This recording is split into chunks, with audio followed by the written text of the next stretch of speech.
Good morning friends, मैं Rajnish Kumar PVR aquaculture farm house से। दोस्तों, इस वीडियो में आज हम बात करेंगे कुछ मेडिसिन्स के बारे में। मैंने एक मेडिसिन्स के बारे में एक वीडियो रिलीज़ की थी, होप आपको सबको अच्छी लगी होगी वो। तो मैंने कुछ और मेडिसिन्स और कुछ बेसिक जो ज़रूरतें होती हैं फ़िश फार्म की, तो उसके बारे में कैप्चर किया है। जैसे कि लीफ 52 क्यों यूज़ करनी चाहिए, विटामिन सी का क्या रोल है, यूका फ्रेश क्या होता है, नाइट्राइट कैसे कंट्रोल करें, मिनरल्स और एंजाइम्स का क्या रोल है। तो सबका अपना अपना रोल है, अपना अपना परफॉर्मेंस है, अपने अपने टाइम पे हमें फिश कल्चर में उसको यूज़ करना है। और जियोलाइट क्यों यूज़ करते हैं दोस्तों, इस वीडियो में हम 5-6 टॉपिक कवर करेंगे और इसके पार्ट 3 में 5-6 टॉपिक कवर करेंगे। जैसे प्रोबायोटिक क्या होता है, एंटीबायोटिक क्या होता है, वो हमें कब यूज़ करने हैं, कब यूज़ नहीं करने हैं। तो दोस्तों, ये सब जो बेसिक चीज़ें हैं, अगर हम अपने फार्म हाउस पे इन्हें जब भी एक्वाकल्चर करें हमारे पास हों और हम इन्हें यूज़ करें, तो आपकी मोर्टेलिटी बहुत कम हो जाएगी, एफिशिएंसी इंक्रीज़ हो जाएगी, आपका एफसीआर अच्छा आएगा। और ये बहुत ही नॉमिनल कॉस्टिंग करते हैं। हमारे फार्मर्स क्या करते हैं, सीड तो हम स्टॉक करते हैं, फीड भी अच्छा खिलाते हैं, लेकिन हम जो बेसिक छोटी छोटी बीमारियों की चीज़ें हैं, छोटी छोटी वाटर टेस्टिंग की किट हैं, वो हम कभी बाय नहीं करते हैं और उसका हमें नुकसान भी कभी कभी बहुत बड़ा उठाना पड़ता है। तो मैं इस वीडियो में विजुअलाइजेशन के ही थ्रू आपको काफ़ी भाइयों की रिक्वेस्ट आई कि आप वो प्रोडक्ट का, कंपनी प्रोडक्ट का क्या डोजेज है और कितना यूज़ करना है, तो इस वीडियो में मैं पूरा थोड़ा डिस्क्राइब करूँगा। तो आप पूरे एंड तक बने रहिए और होप आपके काफ़ी सारे क्वेश्चंस का भी आप ही को इस वीडियो में आंसर मिल जाएगा। थैंक यू दोस्तों। ये मेरे फार्म हाउस पे एक छोटा सा मेरा मेडिकल स्टोर समझ लीजिए आप, जिसपे आपको sanitiser, disinfectant, vitamin, minerals, probiotics और बहुत सारी अनिवार्य दवाइयाँ अवेलेबल हैं। क्योंकि मैं तकरीबन 1.5 लाख मछलियों का पालन करता हूँ, 70,000 करीब कैटफिश और 70,000 करीब आईएमसी। तो मैंने सारे जो मेन हमारे स्टफ़ हैं कल्चर से रिलेटेड, वो सब अवेलेबल हैं। जैसे चाहे जियोलाइट हो, चाहे अमोनिया बाइंडर हो, और ये जिस मेरे फार्मर को भी चाहिए वो भी मेरे से आके ले जाता है, क्योंकि यहाँ पे अवेलेबल नियर बाय अवेलेबल नहीं हो पाता है। तो इस वीडियो में अभी हम कुछ 5-6 प्रोडक्ट के बारे में डिस्कस करेंगे। उसकी क्या डोजेज होना चाहिए, वो क्यों देना चाहिए, उसका क्या इम्पैक्ट है, और जो हमारी कुछ दवाइयाँ बच जाएंगी वो मैं इसके 3rd वर्जन में आपसे शेयर करूँगा। लीफ 52 आपका हिमालय का प्रोडक्ट है और ये आपके लीवर की फंक्शनलिटी को इम्प्रूव कर देता है, जिससे आपका एफसीआर इम्प्रूव होता है, डाइजेशन आपका बहुत अच्छा होता है। और जनरली हमें इसे 10 ml पर केजी ऑफ फीड हमें देना चाहिए। और हमें प्रैक्टिस बना लेनी चाहिए, जब हमारा छोटा बच्चा है तो उसे वीक में 2 बार दें, और जब बड़ी फिश हो ग्रो आउट पॉन्ड में चली जाए तो उसको हम, ये एज ए बाइंडर भी काम करता है। कोई मेडिसिन देनी है, कोई आपको एंजाइम्स देना है, कोई मिनरल मिक्सचर देना है, तो आप लीफ 52 के साथ उसे ऐड करें और वीक में एक बार अपनी कैटफिश को दें, तो उससे आपको बहुत अच्छे रिजल्ट मिलेंगे और बहुत अच्छा आपका एफसीआर आएगा। आपका नेचुरल इम्यून बूस्टर है, एंटीऑक्सीडेंट है, स्ट्रेस फ्री रखता है, वाउंड्स को हील कर देता है। और जब हम इंटेंसिव फिश फार्मिंग कर रहे हैं, एक एकड़ में 15,000 20,000 मछलियाँ पाल रहे हैं, तो हमें उसे एक्स्ट्रा विटामिन सी देना पड़ेगा। अगर हमारी डेंसिटी कम रहती है तो नेचर से विटामिन सी ले लेती है। तो 1 gram per KG feed per week is very prefer for catfish. Friends, yeast हमारा एक प्रोबायोटिक है।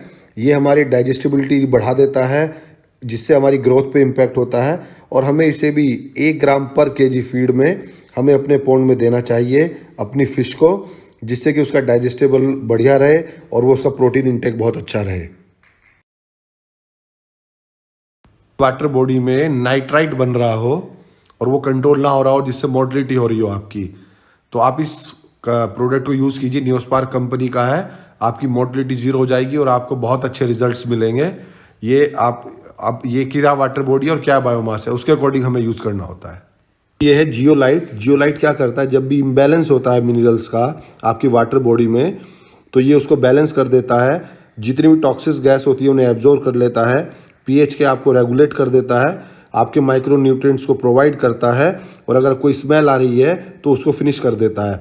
तो ये तो आपके पास ऑलवेज आपके फार्म हाउस पे होना चाहिए। जब भी अमोनिया बने तो आप एकदम जियोलाइट है ना, फर्स्ट टाइम में अपने फार्म हाउस पे यूज़ करें। हिमालय का प्रोडक्ट है आपका यूका फ्रेश। ये प्रोडक्ट हमारा अमोनिया बाइंडर है। जब भी हमारी अमोनिया बनती है पॉन्ड में तो हमारी मोर्टेलिटी स्टार्ट हो जाती है। हम इसे सैंड में मिला के भी दे सकते हैं, फीड में भी दे सकते हैं, वाटर में मिला सकते हैं, एज पर आवर रिक्वायरमेंट। और हम फीड में से 5 ग्राम पर केजी देते हैं। सैंड में मिला के हम इसके कुछ सैंड बाउल्स बना के डाल सकते हैं। ये अमोनिया के लिए आपके लिए फास्ट रिलीफ करता है आपके पोंड को या आपकी वाटर बॉडी चाहे टैंक को। कैमिन कंपनी का एक एंजाइम प्रोडक्ट है जो किसी भी फिश के लिए, कैटफिश और एमसी, उसके डाइजेशन के लिए, उसका यूटिलाइजेशन ऑफ प्रोटीन और एनर्जी मिनरल्स फिश फीड को देने के लिए ये बहुत ही फंटास्टिक प्रोडक्ट है। ये आप 1 ग्राम पर केजी फीड हमें यूज़ करना चाहिए। जो हमने काफ़ी बार देखा होगा आपकी मछलियाँ ना ओवर डाइजेशन से मर जाती हैं। अगर हम इस प्रोडक्ट को यूज़ करेंगे तो ये प्रॉब्लम आपकी रिजॉल्व हो जाएगी। दोस्तों, इस वीडियो के माध्यम से मैं आपको बताना चाहूँगा, जब भी हम कोई मेडिसन, कोई एंटीबायोटिक, कोई एंजाइम, कोई मिनरल मिक्सचर, विटामिन सी कैसे हम फीड में मिक्स करें और कैसे अपने फिश को दें। तो हमें ये तो पता ही है कि हमें कितना फीड देना है, वो हमने बायोमास पे कैलकुलेट कर लिया है। उसी के अकॉर्डिंग हमने पता कर लिया कि आज हमें कितना एंजाइम देना है। लेट्स एग्जांपल हमने 40 केजी फीड देना है तो 40 ग्राम हमने अपना एंजाइम लिया है और 10 से 20 ml हमने लीफ 52 ली है। हमने उसको मिक्स कर दिया है और हमने उसमें थोड़ा वाटर भी ऐड कर दिया है।